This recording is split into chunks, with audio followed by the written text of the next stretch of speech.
Salut, c'est Matt Lavap. Donc aujourd'hui, revue sur la Haro Pyrex avec le Haro Pyrex 2, qui est une batterie 650 mAh à voltage variable avec un atomiseur de type bottom coil avec des mèches de Kanger Evode classique, et surtout donc protection alu autour et un verre Pyrex au niveau de cet atomiseur. Donc voilà, je voulais le présenter, je l'avais présenté, j'en avais parlé en fait dans les Vapomaniacs. Malheureusement j'étais tombé en panne de batterie, donc ça a fait marrer pas mal de monde. Donc là la batterie est chargée, hop, ça marche. Donc là je me suis mis à 4 volts, j'ai du Green Vet Pump Cannelle dedans.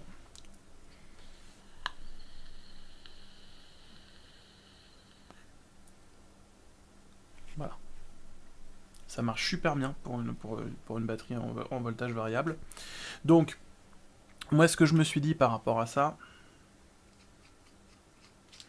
ce qui est bien avec les batteries en voltage variable, c'est souvent qu'on a des indications. Donc là, elle est graduée de 3,2 volts à 4,8 volts.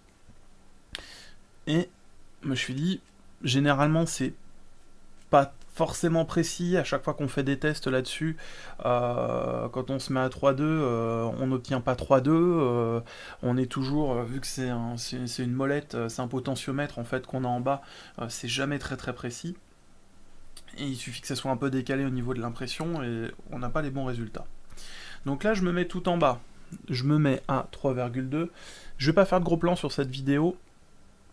Hop, je vais vous la faire directement comme ça. Hop. Donc là, hop, que je regarde, voilà. Donc là, je me suis bien mis à 3,2 volts. J'ai la petite flèche rouge, voilà. 3,24. Je décale, je me mets à 3,6. Hop, contrôle, 3,6 volts. Ok. 3,54, donc on est presque au 3,6. Je me mets à 4 volts, pile poil. 4,04. Hein, je suis bien à 4 volts. Hein. 4,4 volts. Donc là, il y a une petite variation. 4,47, on est presque à 4,5. Et je suis à fond, je suis à 4,8. 4,81. Voilà. 4,8. Hop. Pour contrôler. À 4,8 volts. On est bien à 4,82. Donc voilà. En somme, c'est relativement précis au niveau du voltage. J'ai fait ces tests aussi sur une fin de batterie. Bah, je l'avais fait en fait juste avant l'émission Vapomaniacs, donc on était vraiment sur la fin. Et elle me ressortait, même à 4,8, elle me sortait les 4,8. Donc, batterie qui fonctionne très bien. Hop, je vais me remettre à 4,2 pour vaper. Et on passe sur le Haro Pyrex, que je vais vous montrer rapidement aussi. Donc, comment il est fait ce petit Haro Pyrex? Hop, voilà. Hop, voilà. Donc, pas de vis égaux, hein, classique. Donc on voit la mèche Evode qui est en dessous. Le drip tip est propriétaire, on peut pas l'enlever. Et ça se divise par le bas et ça se remplit par le bas. Hop. Je vais tomber parce que j'ai plus beaucoup de liquide. Voilà. Donc on a bien notre mèche Evode qui est dessus. Et même principe que les classiques. J'ai un peu de liquide qui est passé, une petite bulle de liquide dans la cheminée. Donc voilà, vous voyez bien au fond. Et on a les fenêtres et on est bien sur du Pyrex. Alors le Pyrex c'est pas très épais, hein, il est fin. C'est pour ça qu'il y a une protection autour. si vous allez vraiment mettre un choc pile poil dans la fenêtre, qui permet de constater le niveau du liquide, effectivement, je pense que vous pouvez réussir à le casser. Mais après, il est collé sur toute la partie, du gainage alu. Au niveau de la finition, donc là je l'ai en rose, il y a plusieurs couleurs qui existent. Donc, moi c'est Patrick de Bocaninda qui m'a fourni cette cigarette-là pour le test. Ce qu'il faut savoir, c'est qu'au niveau de la finition, j'ai rien à dire au niveau de la finition, c'est nickel. C'est vraiment très très très bien fait. Le bouton est flush, franchement, il est affleurant, il est très agréable. Le coup de la LED qui entoure, qui allume, c'est très sympa, très visuel. Moi je le trouve très esthétique. Je l'ai même mis en rose, même si j'aime pas les modes roses.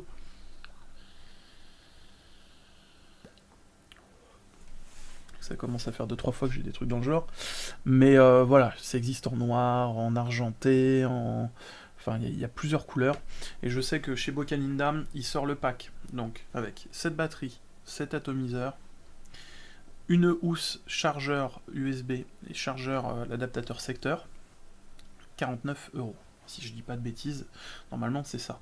Donc vous avez un pack complet avec cette cigarette là, voilà, qui est relativement complet et qui fonctionne vraiment, mais vraiment très bien. Je le recommande grandement. Donc si vous avez des amis fumeurs, partez là-dessus. Au niveau qualité, il n'y a rien à dire. Ça fait bientôt 3 semaines que je vape dessus. J'ai eu aucun souci.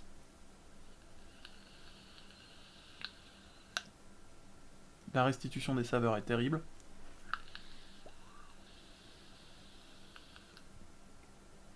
Seul truc qui me dérangeait au départ, c'est le drip tip. La forme du drip tip est un peu spéciale, vous voyez, il part comme ça. Et il est très fin. Il est très très fin, mais c'est pas désagréable en bouche finalement. Moi qui ai plus l'habitude effectivement d'utiliser des drip tips classiques, hein, 510, vous voyez la comparaison de taille, c'est pas du tout la même. On est sur quelque chose qui est 2 fois moins large. Donc voilà. Sur ce, bisous, tendresse et chocolat, je vous dis à la prochaine. Et j'ai 2 vidéos que je vous avais promises, qui est le Coolfire 1 et le Coolfire 2. Enfin, je vous en avais promis. Je sais pas si j'en ai parlé, ou peut-être sur mon Facebook. J'ai pris beaucoup de temps avec les Vapomaniacs, donc j'ai pas eu le temps effectivement de poster énormément de vidéos. J'ai dû en parler quand j'ai fait des tests sur des liquides. Donc voilà, donc... j'ai plus qu'à faire les gros plans et à les monter et ça part. Voilà. Donc sur ce, bisous, tendresse et puis un peu de rose dans votre vie. Allez.